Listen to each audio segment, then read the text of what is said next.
Well, I've recently come back from taking a little over 2 weeks of paid time off from work. My wife and I visited family in West Virginia and Delaware. We took a cruise to Bermuda. We spent a little bit of time in Halifax. Before we knew it, we were back in Phoenix, back to 115-degree Fahrenheit heat, back to work, back to reality. Somewhere during that trip, I realized something. Paid time off isn't just a vacation, it's a test retirement.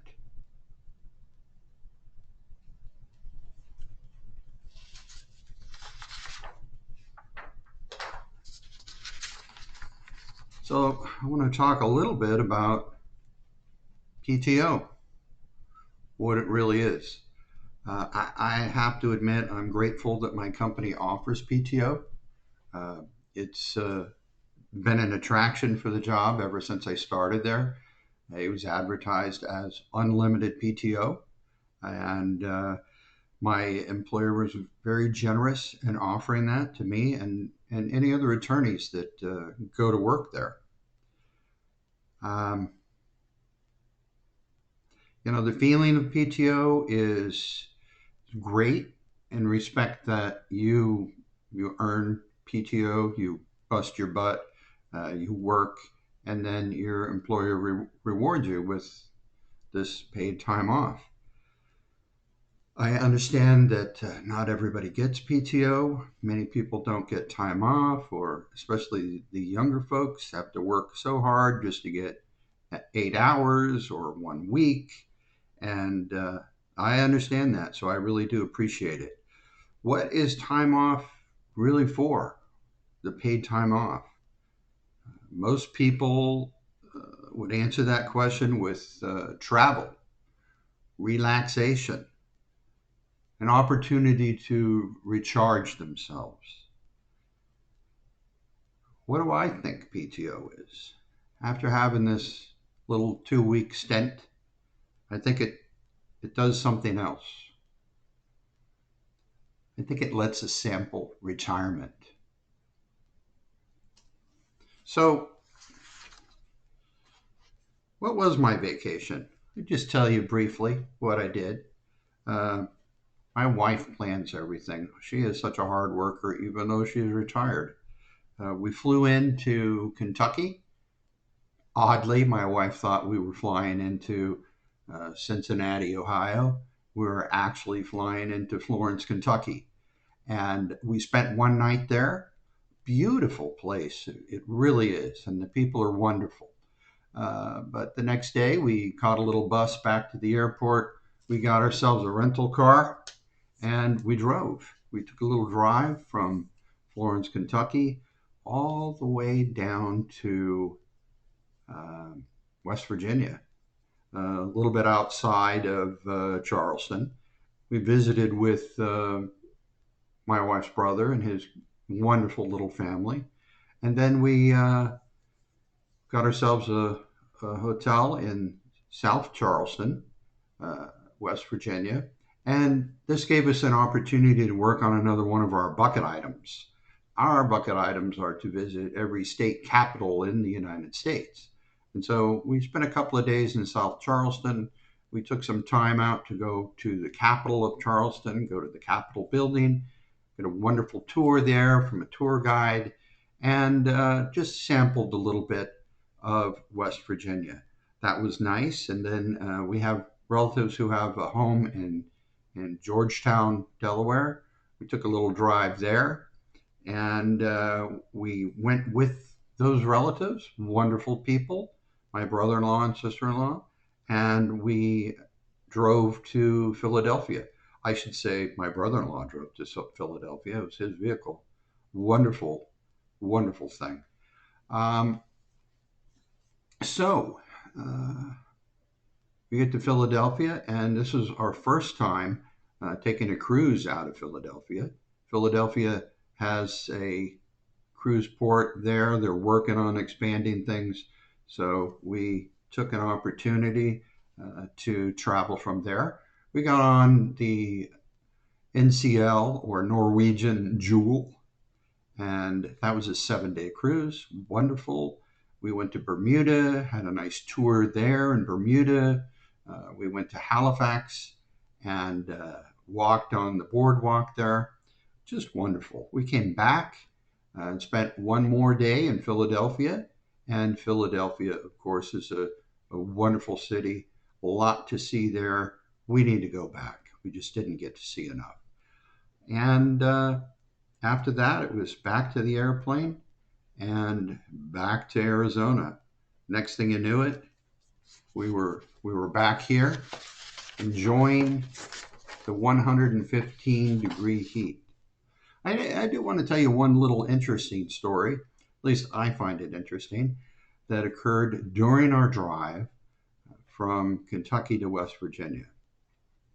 So in our house, we have a little joke. I I wear hearing aids. I don't have them on right now. And my wife and I both wear glasses, but she has some issues with her eyes. So we like to say that she's the ears of the family, and I'm the eyes of the family. Nonetheless, she likes to drive, and I'm good with that. So she was driving down the freeway, and suddenly rain came out of nowhere, torrential rain. And we had the wipers on. She was a little panicked. She looked over at me and she said, "I can't see. I don't know where we're going." And for some reason, I was able to maintain my cool. I looked out the window, the windshield. I said to her, "Look, the highway is curving a little bit to the left." My wife got a kick out of that, but it allowed her to stay on the road. And then I saw a sign. The sign said, "Rest area 1 mile." So I said, "Don't worry about it, honey. There's a rest area 1 mile away. We can get there." She managed to maintain her white knuckle cool, and she pulled over into the right lane. We went that extra mile, pulled on into the rest area, and everything, of course, was fine. But what I'm trying to relay here is that even in PTO or your perceived test retirement, things happen. Life happens. Little emergencies happen. So that's important. Now, I can look at this a little bit and ask myself, basically, did I miss work? No. Uh, did I think about my coworkers? Yeah, I did. We have a pretty good team of attorneys there. They're all younger than me. They're full of energy and excitement, and they work very hard. And I did think about them. We banter back and forth periodically. Uh, so, did I wonder what was going on? Uh, Not really. Did I wonder how they were doing? Yes. Did I wonder what was going on back at the office? Not really. Not really. I try to put that out of my mind. But what would you do if you had time off from work like that? What if I had spent those 2 weeks just sitting at home instead of traveling? Do you think I would have learned something different?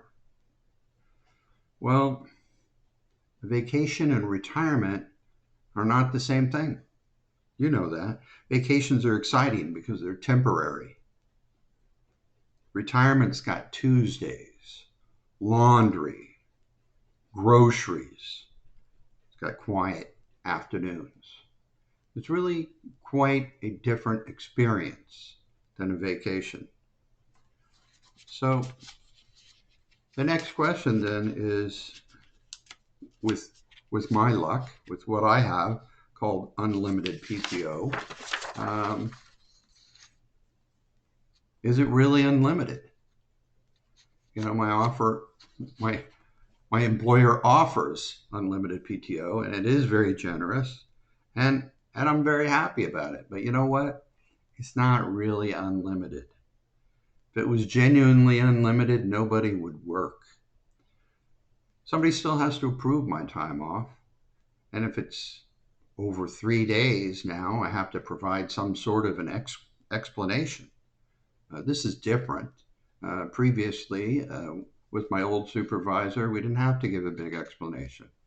But now that she's gone and the CEO has recently taken over the management of the attorneys, he's a little bit more heavy-handed.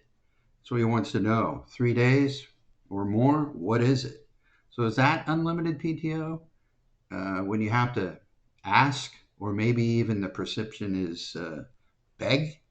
So somebody still has to approve it. And as our new manager slash old CEO has pointed out, uh, he expects when we submit our time off requests that we've got somebody to cover our work.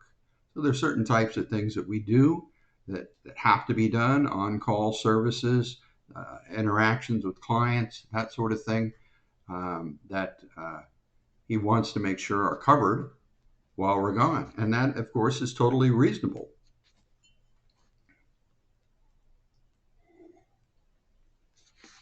But uh, does that really impact your feeling about it? Is it really unlimited paid time off? Uh, so, you can answer that question. Say to yourself, when I apply for this time off, am I taking too much time? Uh, just consider retirement doesn't ask permission. Once you go there, once you're retired, you're good. So after this little vacation, we returned uh, and had to start back to work right away on Monday. Now we're currently on a work from home schedule, and that means I didn't have to drive all the way to Scottsdale. But I sit here outside of our kitchen. I've got a workplace where I do my work. It's hot here. It's not so hot in the house, but we keep it at maybe 78. But you go outside and it's 91 at 4 in the morning.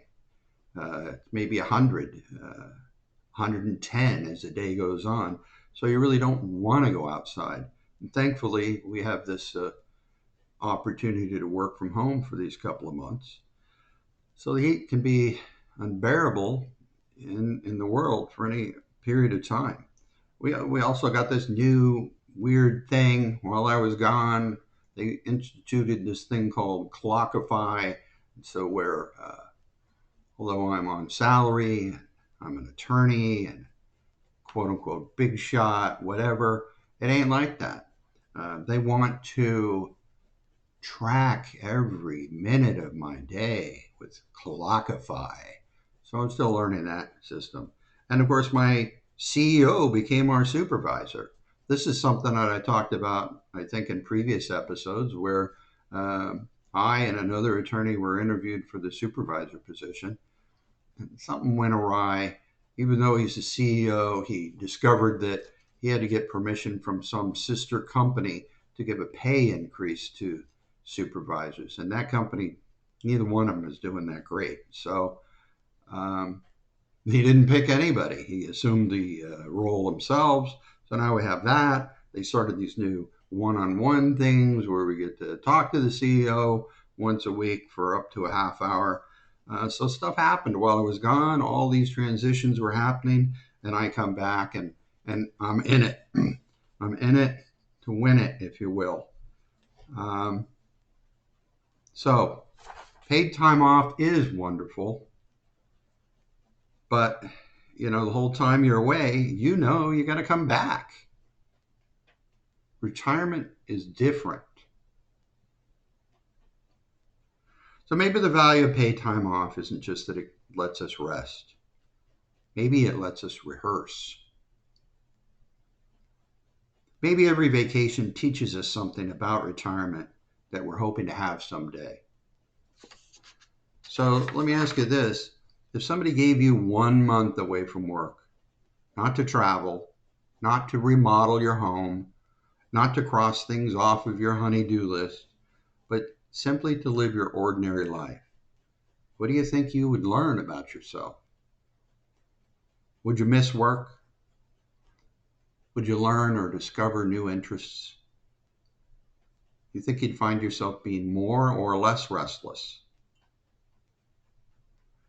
Or would you finally feel at home with your own time? I'd love to hear your thoughts in the comments section. Until next time, choose thoughtfully.